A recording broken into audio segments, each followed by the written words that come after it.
Hi guys, I'm just another guy named James, and today I'm going to be talking to you about the new Spider-Man movie, No Way Home.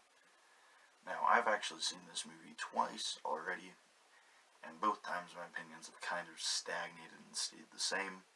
So I'm going to start by giving you all a spoiler warning.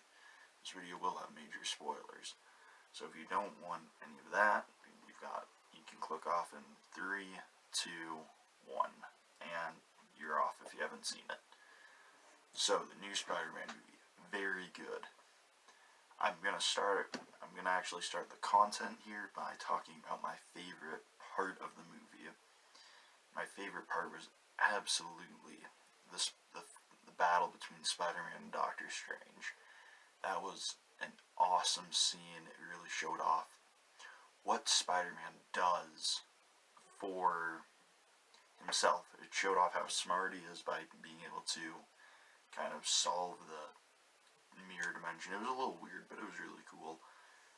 And of course, because it's a Doctor Strange, right, it was visually awesome just seeing the cities bend around him and like the train completely wrap around him. It was just an epic fight. And of course so that was my personal favorite part, but the part of the movie that I think was best came at the very end, after Spider-Man has beaten all the villains and Doctor Strange has cast his spell. It means the whole world forgets about him, forgets who Peter Parker is, and he's off on his own, and he goes to visit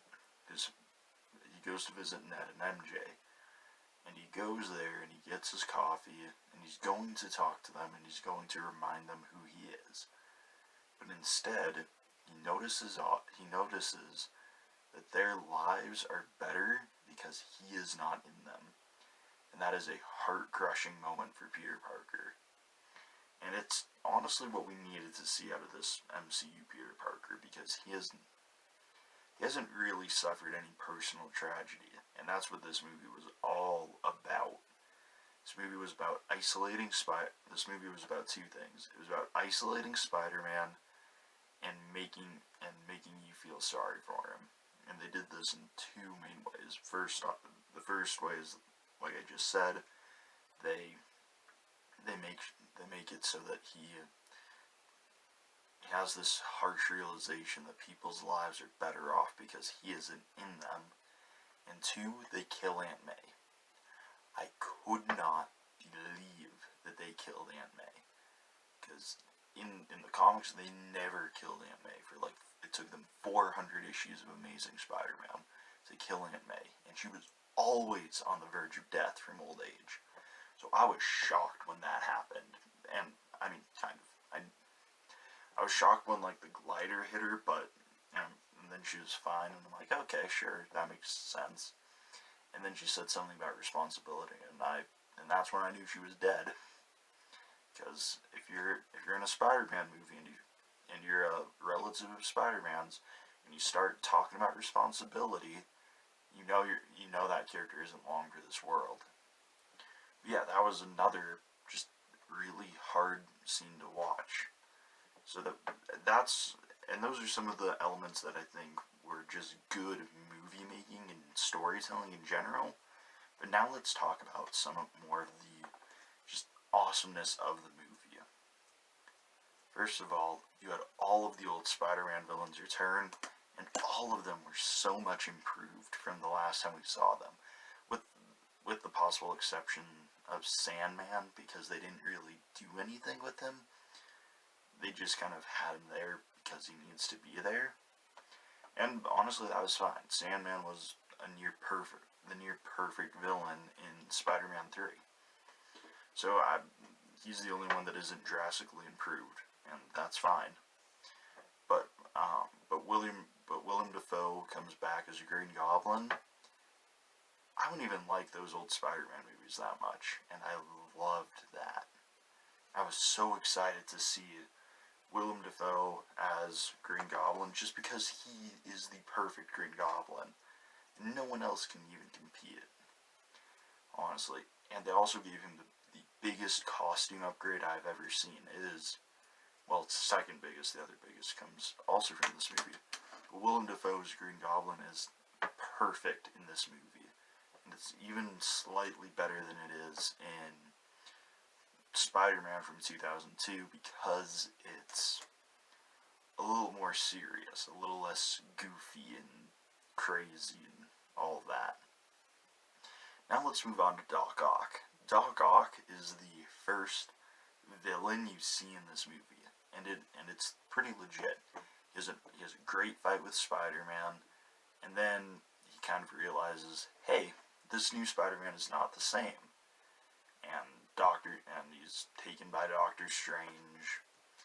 And then later, when Peter is trying to cure all the villains, Doc Ock is the first villain to be cured by putting a nano chip on the back of his neck so that the arms don't control him. And tell you what, again, Doc Ock is so much better in No Way Home than he is in Spider-Man 2. He just plays better with the suit and with everything. It feels more natural to see him there, which is weird to say. I already talked about Sandman. Sandman was still cool. Honestly, now let's talk about kind of the weakest villain of the movie, Lizard. Lizard is just kind of there to be a big, strong threat, and that's honestly it. I still don't like the way I don't like the way he looks. I didn't like the way he looked in Amazing Spider-Man. And I don't think I ever will. And now let's talk about the most upgraded character in this whole movie. Electro. Electro went from being the worst Spider-Man villain of all time. Yeah, worse than Venom and worse than Green Goblin in Amazing Spider-Man 2. He went from being the worst villain of all time for Spider-Man to being mid-tier. He's still not like the best, but he's a lot better, and he also received a huge costume blow up. But one of the ways he's a lot better is he actually talks, and you get a little bit of that Spider-Man and villain quippiness that happens. That's a key part of every Spider-Man. He needs to be able to quip with the villains. So that's my piece on the villains. They also all had really cool fights with Spider-Man. Now let's talk about the big element of the movie, the 3 Spider-Men. This is something I actually very much so did not like the idea of. I hated this idea in concept, just because I don't like either of those Spider-Man all that much, especially Andrew Garfield. I did not like Andrew Garfield's Spider-Man movies, but this movie completely redeemed Andrew Garfield in my mind.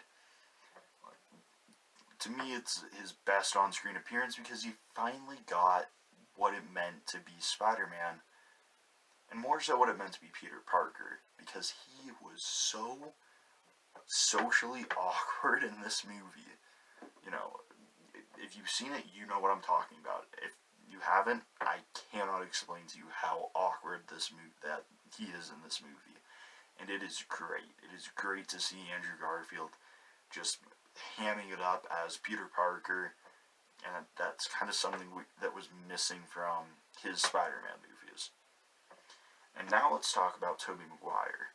Tobey Maguire is okay as Spider-Man in general. Like, he's not the worst, he's not the best.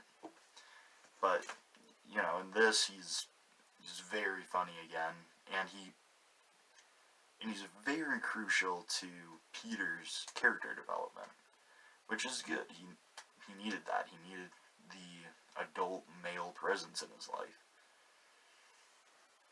And Tobey Maguire's Peter Parker shows up for Tom Holland's Peter in really 2 big ways. And the first of those is he convinces Tom that Green Goblin also needs to be cured. And Green Goblin's had killed Aunt May at this point. So Tom wants revenge, and he wants to kill Green Goblin. So, Tobey Maguire has to convince Tom to cure Green Goblin, and then later, at the end of the movie, after the final battle at the Statue of Liberty, amazing fight scene. It's a great battle.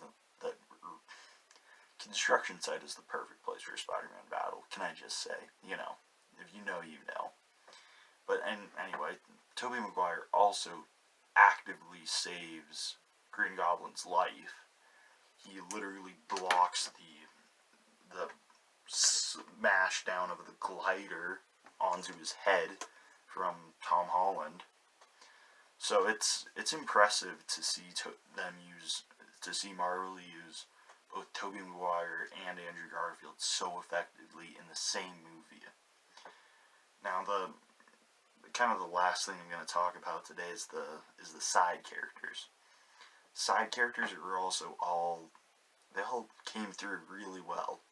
Ned came across great as kind of the third wheel but not type of best friend, where it's like, yeah, if it was anyone else I wouldn't want you here, but because you are you, I want you here. That's the type of vibe you get when, like, they're all doing, when Tom and MJ are holding hands like this, and then Ned comes in and puts his hand on top.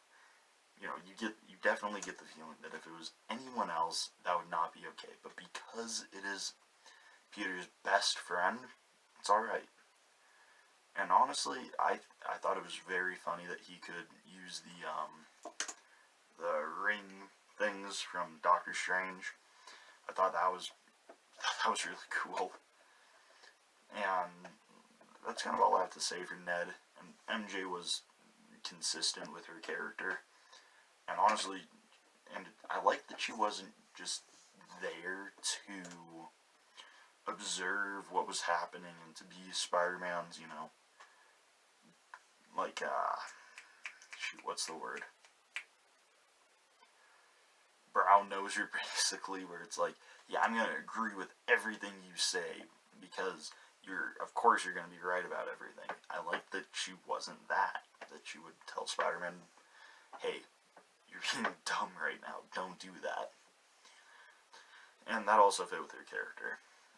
And kind of the very last thing I'm going to mention is Happy Hogan. So Happy breaks up with Aunt May, or Aunt May breaks up with Happy. Either way, their relationship ends, and Happy's pretty distraught about it. So when Aunt May dies, he is like destroyed. So yeah, by the time the movie ends, Peter's completely forgotten about. Happy is alone in life, and they've been using Happy's apartment for Aunt May, and Peter have been using Happy's apartment as their base of operations. So when Aunt May dies, Happy is left with like nothing. And then at the end of the movie, when Peter is forgotten about by the entire world, like no one knows he exists, Happy forgets. So there's another sad scene at the end where Tom goes to Aunt May's grave and he meets Happy and they share some words. But remember, Happy has no idea who Tom is at this point. And it's a very touching scene. It really drills home the idea that Spider-Man is not, that Peter Parker is forever going to be forgotten by the world. And I've got, actually, I lied to you guys. I've got two more things that I want to say. So, Daredevil's in the movie, called that one. If you want to see where, I'll throw up a little icon up here, because I called that like a year or two ago. I was like, this is what I want to happen, and it did. I got every other, and honestly, that was the only thing that I wanted that happened in this movie, but I still really enjoyed the movie. So, and Daredevil is Matt Murdock appears as Spider-Man's defense attorney, gives him some legal advice. and it's all good. It's all what I wanted. And then, so that's kind of that's great. That was a big moment of fan service. Tell you what, this whole movie had a lot of fan service, and a lot of the time, fan service is mentioned as a bad thing. Fan service is great, especially when you're a fan. Because tell you what, it was awesome to see Matt Murdock and Tobey Maguire and Andrew Garfield. It was awesome to see them all in this movie.